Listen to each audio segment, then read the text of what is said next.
Hello friends, welcome to the RB mathematics classes. कल से हम बीएससी फर्स्ट ईयर का सेकंड पेपर डिफरेंशिएशन कैलकुलस का, इसमें फर्स्ट बुक है डिफरेंशिएशन इक्वेशन डिफरेंशिएशन कैलकुलस, वो हमने स्टार्ट कर दी थी। और उसमें हमने प्रथम चैप्टर पोलर इक्वेशन जो हमने शुरू कर दी थी। और पोलर इक्वेशन में हमने दो टॉपिक पढ़े थे। एक तो कोई भी दो पॉइंट, दो कर्व दिए होंगे, उन दोनों कर्वों का इंटरसेक्शन पॉइंट, इंटरसेक्शन कौन निकाला था। एंड एक angle between radius vector and स्पर्शी रेखा यानी टेंजेंट। ओके, तो हमने ये वाला कल हमने टॉपिक पूरे कर लिए। ओके, इसके बाद में हमारा आज का नेक्स्ट टॉपिक होगा हमारे ये वाला लेंथ ऑफ पोलर टेंजेंट।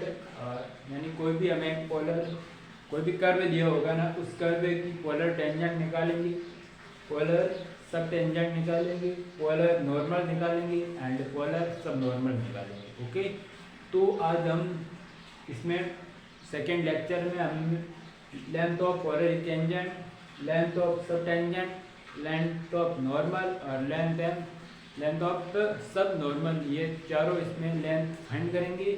और ये आपका इस प्रकार का क्वेश्चन आपके एग्जाम में छोटे क्वेश्चन के रूप में आपको पूछ सकता है, या फिर आपको 2 नंबर के, या फिर इसमें ये 5 नंबर के क्वेश्चन आपको इस तरह से पूछ सकते हैं। ओके, इसके बाद में हमारा अगला टॉपिक होगा पोलर इक्वेशन, जो कि बहुत मोस्ट इम्पॉर्टेंट है और आप उसको ध्यान से पढ़ना होगा, क्योंकि उस पोलर इक्वेशन में से आपका बड़ा क्वेश्चन 10 नंबर का क्वेश्चन बनता है। ओके, तो फिलहाल हम शुरू करते हैं हम लेंथ ऑफ पोलर टेंजेंट। इसके लिए हमने शुरू करने से पहले हम देखते हैं, इसमें हमने कल रिजल्ट पढ़ा था। क्या पढ़ा था? हमने पढ़ा था कि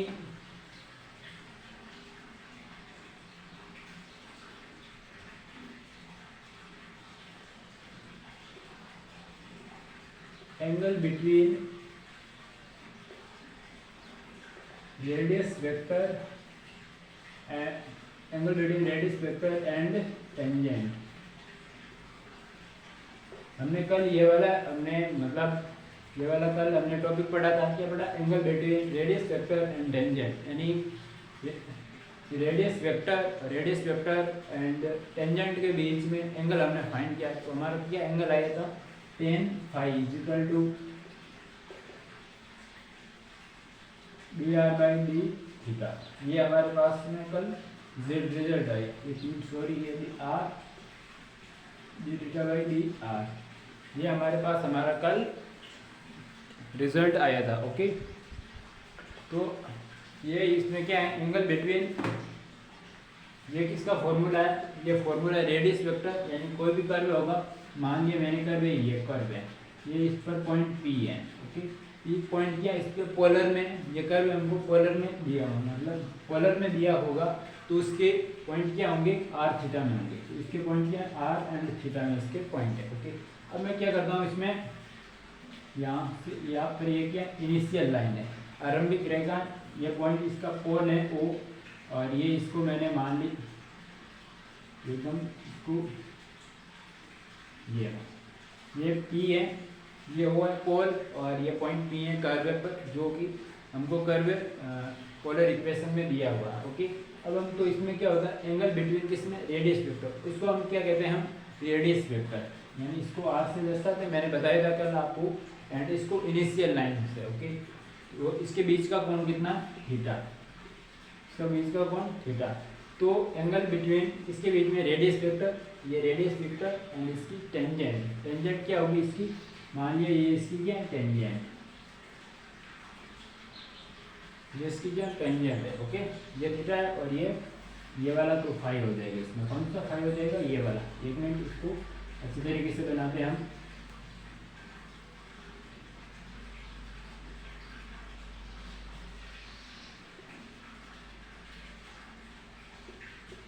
ये कौन क्या है? फाई। तो इसमें फाई कौन सा, यानी tan phi is equal to, ये क्या है इसमें, और ये इसकी क्या है? ये कर्व है, इस कर्व की ये क्या है? टेंजेंट, यानी ये कर्व से इस पर होकर निकलती है रेखा, तो इसको हम क्या कहते हैं? टेंजेंट लाइन कहते हैं। तो ये टेंजेंट लाइन, और ये इसको हम देखा था, इसको क्या कहते हैं? इसको कहते हैं हम रेडियस वेक्टर, यानी इसको r से दर्शाते हैं। ओके, तो इन दोनों का बीच का कोण होता है ना, वही हमारा फाई कोण कहलाता है। इसलिए मैं आपको ये बार वापस क्यों बता रहा हूँ, क्योंकि जब मैं इस length of polar tangent, length of सब टेंजेंट और लेंथ ऑफ नॉर्मल और सब नॉर्मल की वैल्यू फाइंड करूँगा तो इस ये वाला रिजल्ट मेरे काम में आएगा। ओके, इस रिजल्ट का मैं उपयोग करूँगा। ओके, अब हम निकालते हैं इसमें हम करते हैं 1 मिनट। तो इसमें क्या है, ये वाला ये पॉइंट है, इसमें आर थीटा आर क्या है, ये वाला रेडियस वेक्टर एंड थीटा इसमें आरंभिक रेखा से बनाया गया कोण थीटा। ओके, और ये क्या है इसमें थीटा, ये क्या है फाई क्या है, angle between radius vector and tangent के बीच में कोण। तो ये वाला आपको रिजल्ट याद रखना। ओके, अब हम इसको मैं यहाँ से रख कर देता हूँ, ये वाला रिजल्ट आपको ध्यान में रखना है केवल। तो मैं इस रिजल्ट को यहाँ पर लिख देता हूँ, मुझे tan phi = r d∅/dr। Okay, ये tan phi की वैल्यू। अब मुझे इसमें क्या फाइंड करना है, लेंथ ऑफ पोलर टेंजेंट। अब पोलर टेंजेंट होती क्या है, तो इसमें क्या है, एक कोई कर्व हो दिया होगा, इस कर्व ये सभी किसकी है, लेंथ ऑफ कर्व की है, किससे, आरंभिक यानी पोल से, पोल ये सब दूरी किससे, पोल से निकालनी है। तो मैं इसमें क्या होगा, हमारे पास में ये कोई कर्व है। ओके, ये कोई किसी भी प्रकार का इलिप्स, हाइपरबोला और या फिर पैराबोला, ये वाला कुछ भी हो सकता है। Okay, curve. तो इसमें क्या, इसमें भी ये इनिशियल लाइन होती है सब में, और ये इसमें मैंने कोई पॉइंट मान लिया पी के आर थीटा पॉइंट, क्या आर थीटा पॉइंट है। ओके, आर थीटा पॉइंट है, तो इसमें ये वाली रेडियस वेक्टर क्या आर, इसको मैंने ओ दे दिया, इसको पी। ओके, अब इसको मैंने क्या कर दिया, यहाँ से इसको टेंजेंट लाइन खींच दी, इसमें ये टेंजेंट है, यहाँ से इससे स्पर्श करती हुई जा रही है ये लाइन, इसको मैंने मान लिया टी दे दिया, इसको मैंने नाम। ओके, इसको मैंने टी नाम दे दिया, ये इसकी क्या टेंजेंट लाइन है। ओके, अब इसमें क्या है, मुझे इसमें क्या चाहिए, पोलर टेंजेंट। तो पोलर टेंजेंट तो ये हो गई, पोलर टेंजेंट क्या इसमें पीटी क्या है, इसमें पोलर टेंजेंट। तो ये वाली जगह के, और इसमें एक बात थीटा कौन है, और polar tangent and radius vector के बीच में कौन सा होता, फाई होता, हमने देखा था पीछे। तो ये वाला कौन हो जाएगा, कितना, फाई, ये कौन कितना है, फाई। अब इसमें क्या है, पोलर नॉर्मल भी हमको फाइंड करना है, तो इसमें अब नॉर्मल कौन सा होगा, तो इसमें नॉर्मल क्या होगा कि ये क्या है, इसमें कर्व है, और कर्व से ये कि स्पर्श रेखा। अब स्पर्श रेखा से मैं क्या कर देता हूँ, यहाँ से इसमें लंबवत इसके नॉर्मल खींच देता हूँ, ये मैंने नॉर्मल खींच दिया। ओके, यानी ये वाला कौन कितना हो जाएगा, 90 डिग्री, यानी इसके कर्व, इस स्पर्श रेखा है ना, इस स्पर्श या टेंजेंट लाइन, इस टेंजेंट लाइन से मैंने पेंडिकुलर लाइन खींच दी। तो इस लाइन को क्या कहते हैं हम, पोलर नॉर्मल के। तो इसको मैंने यहाँ से एकदम ये सीधी है, ये वाली यहाँ से मिला दी मैंने। तो इस पॉइंट को मैं मान लेता हूँ ए, एंड इस पॉइंट को, और ये यहाँ से जाती हुई ये से, और इसको मान लेते हैं, मैंने बी मान लिया। ओके, यानी ये वाला डायग्राम आपके बन गए, एकदम ठीक से नहीं बना, परंतु रफली ये आपका डायग्राम बन गया। इसमें अब मैं आपको वापस एक बार समझा देता हूँ। तो इसमें क्या है, उनको फाइंड क्या करना, पोलर टेंजेंट, सब टेंजेंट, नॉर्मल, सब नॉर्मल। ओके, तो इसमें क्या मैंने ले लिया, कोई कर्व पी है, आर थीटा है, इसकी पॉइंट इसमें क्या है, ये आर होगी, तो और ये इस दोनों के बीच में इनिशियल लाइन के और टेंजेंट यानी ये वाले रेडियस वेक्टर के बीच का कौन, थीटा हो गया। ओके, अब इसमें मुझे क्या है, इसमें टेंजेंट लाइन, तो इसमें कर्व में टेंजेंट लाइन क्या होती है, हम कर्व क्यों देख रहे हैं, क्योंकि हमको पता चल जाए कि इसमें टेंजेंट लाइन कौन सी होती है, और टेंजेंट सब नॉर्मल कौन सी होती हैं, पोलर कौन सी होती हैं, सब पोलर कौन सी होती है। तो हम केवल इसको ये जानने के लिए देखते हैं कि कौन सी होती है। तो इसमें क्या है, ये वाली स्पर्श यानी कर्व से स्पर्श होकर जाती है ना, तो इसको क्या कहते हैं हम, स्पर्श लाइन कहते हैं। ओके, तो इसको क्या कहते हैं, स्पर्श रेखा। इसको मैं यहाँ से को ऐसा ही रहने देती हूँ। ओके, ये क्या स्पर्श रेखा है, ये इस यानी इसको कर्व से स्पर्श करती हैं, उसको क्या कहते हैं, टेंजेंट लाइन। एंड कर्व से जो टेंजेंट लाइन है उस टेंजेंट लाइन के परपेंडिकुलर जो भी लाइन होती है उसको क्या कहते हैं, नॉर्मल कहते हैं। ओके, अब इसमें क्या है, ओ बी, ये वाली रेखा है ना, ओ से बी तक, इसको क्या कहते हैं, टेंजेंट सब टेंजेंट, इसको कहते हैं सब टेंजेंट। एंड ए ओ को क्या कहते हैं, सब नॉर्मल कहते हैं। ओके, तो इसमें मैं यहाँ पर लिख देता हूँ कि P B is equal to क्या, टेंजेंट, एंड ए पी क्या है यहाँ पर, नॉर्मल, एंड ओ बी क्या है, सब टेंजेंट, एंड पीछे की ए ओ क्या, सब नॉर्मल, सब नॉर्मल है ये वाला। ओके, अब इसमें ये कौन सा कोण, कितना कोण है, फाई है, और तो ये वाला कोण कितना हो जाएगा, ये क्या यहाँ पर अंदर जेड बनेगा, तो एकांतर कोण ये फाई है, तो ये भी क्या होगा, फाई होगा। ओके, ये फाई है, तो ये वाला कोण कितना है, ये वाला कोण कितना है यहाँ से, यानी ये वाला, एक बार इसको फाइव और ये भी फाइव। अब इसमें हम क्या फाइंड करते हैं, length of polar tangent. Polar tangent कौन सी है, पी बी है। ओके, तो पोलर टेंजेंट को फाइंड करने के लिए इसमें हम क्या, इसकी पोलर टेंजेंट क्या, मैं आपको इसको सीधे ही बताता हूँ कि इसकी पोलर टेंजेंट क्या होगी। तो पोलर टेंजेंट क्या होती है, क्या, P B is equal to R sec five. इसकी आपको याद रखनी है कि इस कर्व की है ना, पोलर कर्व की length of tangent, polar tangent क्या होती है, पोलर टेंजेंट पी बी। यदि आप इसकी पी बी की जगह पोलर टेंजेंट भी लिख सकते हैं, या फिर इसमें आप यदि इसको अलग नाम देते तो अलग आ सकते हैं। मैंने यहाँ पर पी बी माना, तो P B is equal to R sec five. Okay, ये इसकी क्या, पोलर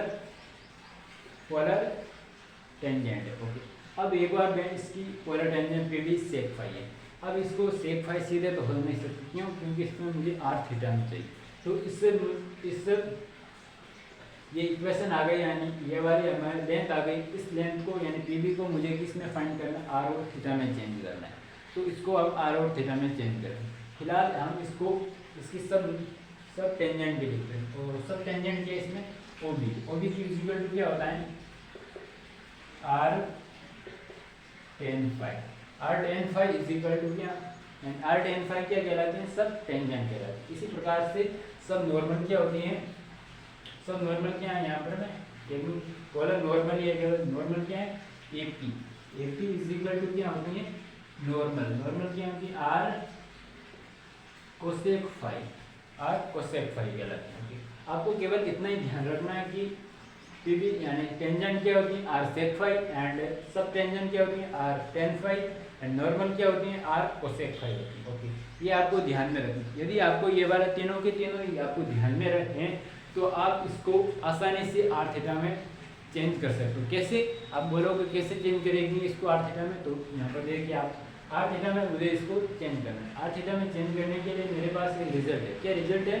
कि ten five is equal to R D theta upon D R, यानी यहाँ पर सेक फाइव है, इस सेक फाइव को मैं 10 में चेंज कर देता हूँ, और 10 में चेंज हो जाएगा ये वाली लाइन, यानी ये वाली डिफरेंट लेंथ 10 में चेंज हो जाएगी। फिर 10 की वैल्यू में यानी are D theta upon D are की वैल्यू में इसमें पुट करूँगा नहीं, तो मैं वैल्यू किस में आ जाएगी, आर और थीटा में आ जाएगी। ओके, इसलिए मैं आपको कह रहा हूँ कि आपको केवल यही ध्यान रखना है कि R sec five, tangent R sec five, और सब टेंजेंट आर टेन फाइव, और नॉर्मल आर कोसेक फाइव, और सब नॉर्मल होता है वो आर कोड फाइव होता है। ओके, तो हम इसमें ये वाले तीनों रिजल्ट और एक सब नॉर्मल आएगा, वो मैं आपको बाद में कराऊंगा।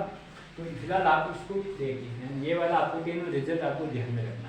आर थीटा में कुछ क्वेश्चन ऐसे भी आएंगे, यानी सीधे क्वेश्चन आपको किस में फाइंड करना, आर थीटा में इसको फाइंड करना होगा।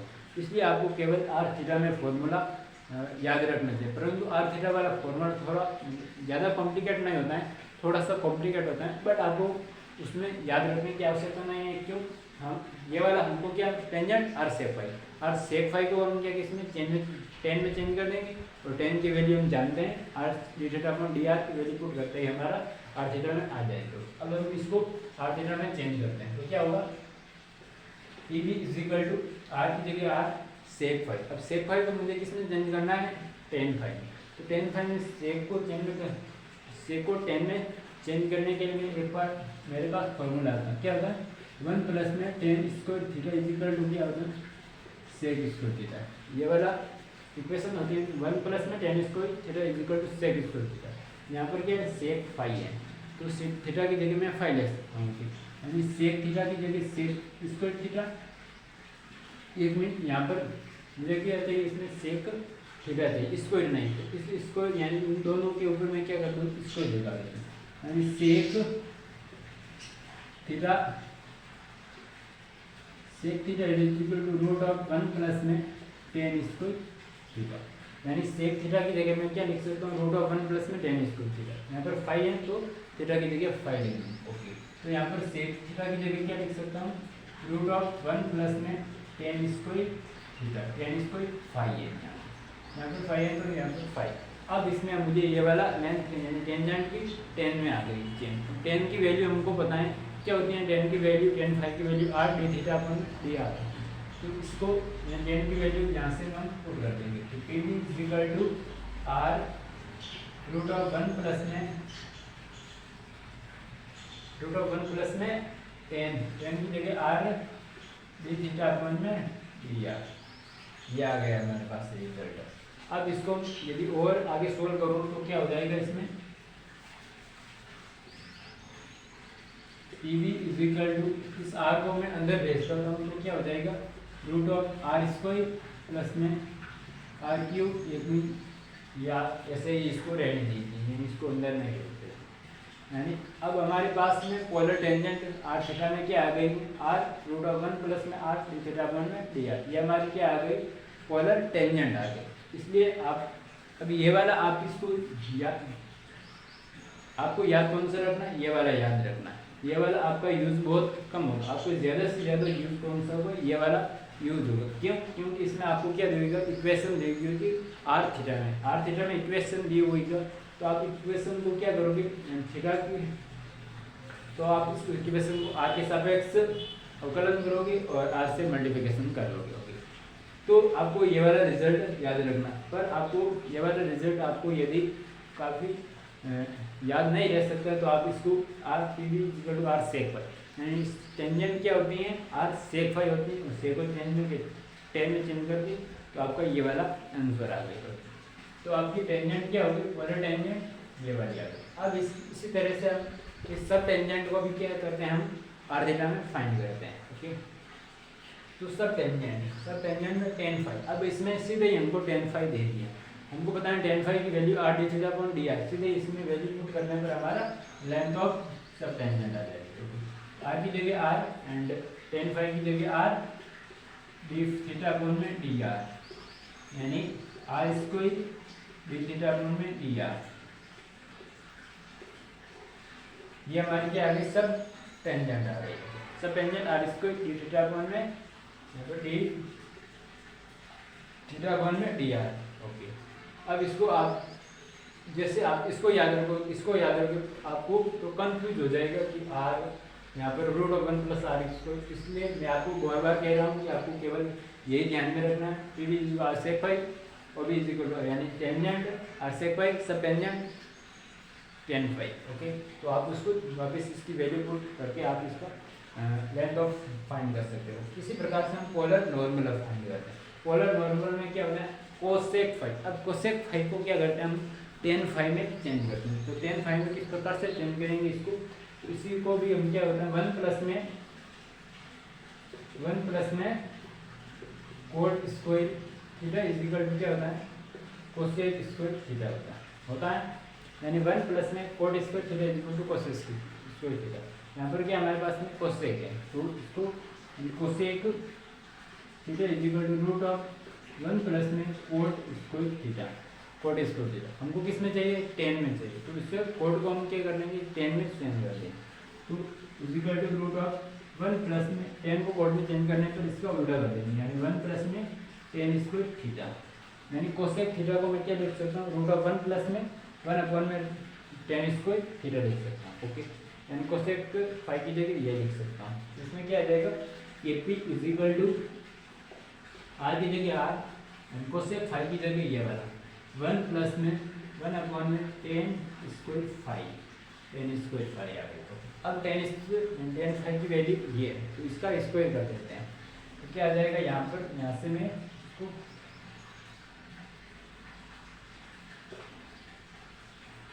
आगे लिखता हूँ यहाँ पर, यानी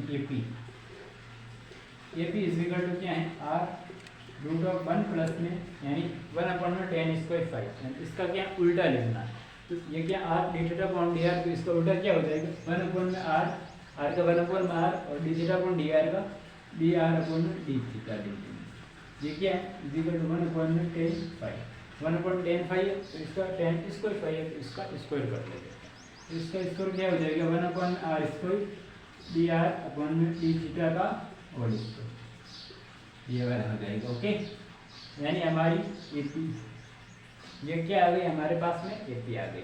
अब इसमें यदि मैं इसको आर को है ना अंदर से मल्टीप्लिकेशन करूँगा तो क्या आ जाएगा A P is equal to root of अंदर जाएगा तो आर स्क्वायर प्लस में आर इससे भी आर स्क्वायर से मल्टीप्लिकेशन होगा और नीचे भी आर स्क्वायर कैंसिल, तो डी आर अपॉन में डी थीटा का होल स्क्वायर, तो ये आपकी क्या है नॉर्मल है, पोलर नॉर्मल, यानी आपकी लेंथ ऑफ पोलर नॉर्मल क्या हो जाएगी root of are square plus में डी आर अपॉन में डी थीटा का होल स्क्वायर का रूट है। ओके, तो ये आपको ध्यान में रखना, इसलिए ये वाले आपको ध्यान याद करने के लिए थोड़ी मुश्किल हो सकती है, बट ज़्यादा मुश्किल नहीं होती, थोड़ी सी मुश्किल हो सकती है, इसलिए आप इसको पोलर नॉर्मल बचा तो आर कोसेक फाइव और कोसेक फाइव को आप चेंज करके इसका सूत्र निकाल के आप इसमें वैल्यू फाइंड सूत्र निकाल दिया आपने, सूत्र निकालने में आपको इसमें ज़्यादा टाइम नहीं लगती, केवल 1 मिनट लगता है इसमें, और कोसेक फाइव आपको कोसेक को 10 में चेंज कर इसकी वैल्यू इसमें पुट कर देंगे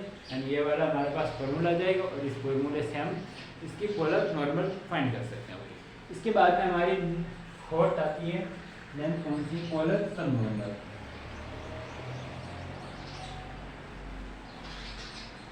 चौथी अगर हमारे पास आती है polar sub normal.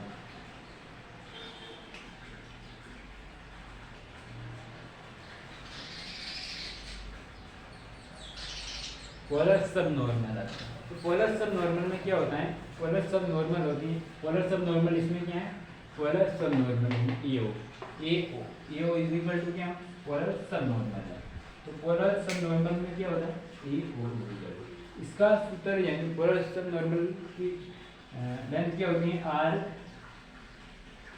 Coat phi होती है, polar sub normal r cot phi और polar normal are cosec phi होती है। ओके, अब इसको भी हम कोड को किस में चेंज कर लेते हैं, 10 में चेंज करके इसकी वैल्यू फाइंड करेंगे, यानी 10 को कोड को मैं क्या लिख सकता हूँ, ये वो इक्वल टू आर अपॉन में 10 फाइव लिख सकता हूँ, यानी इसका उल्टा लिख देता हूँ यहाँ पर, तो क्या हो जाएगा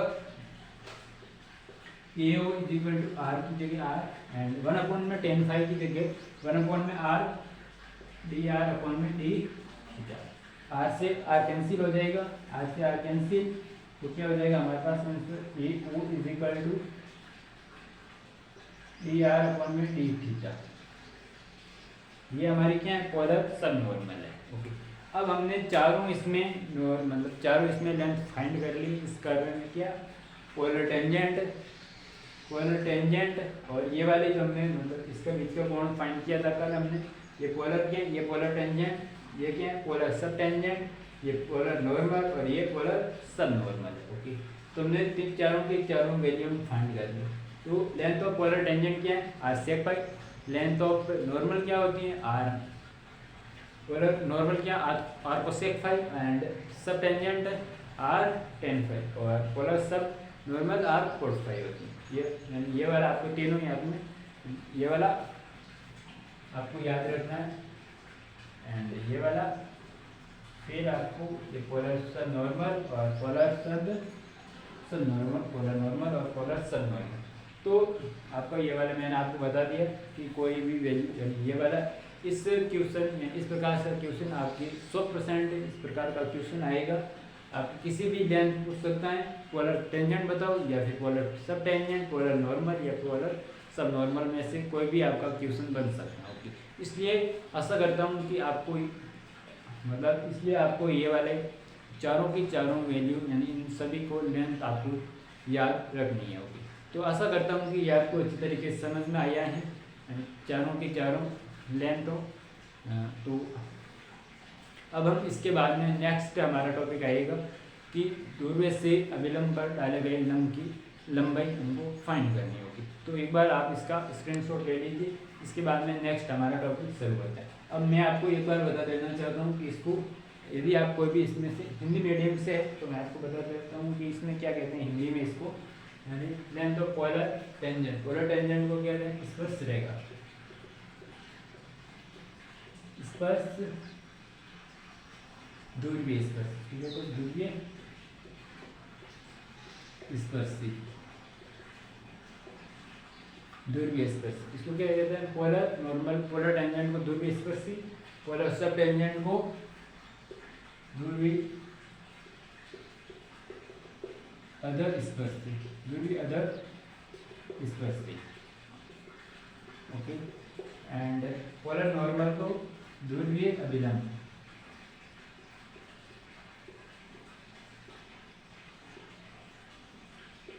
ध्रुवीय अभिलंब एंड इसी प्रकार से पोलर सब नॉर्मल को ध्रुवीय, यहाँ पर मैं इसको यहाँ पर लिख देता हूँ, ध्रुवीय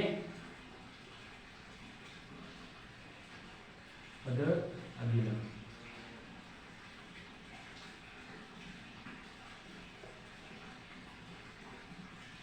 यानी क्या हो जाएगा?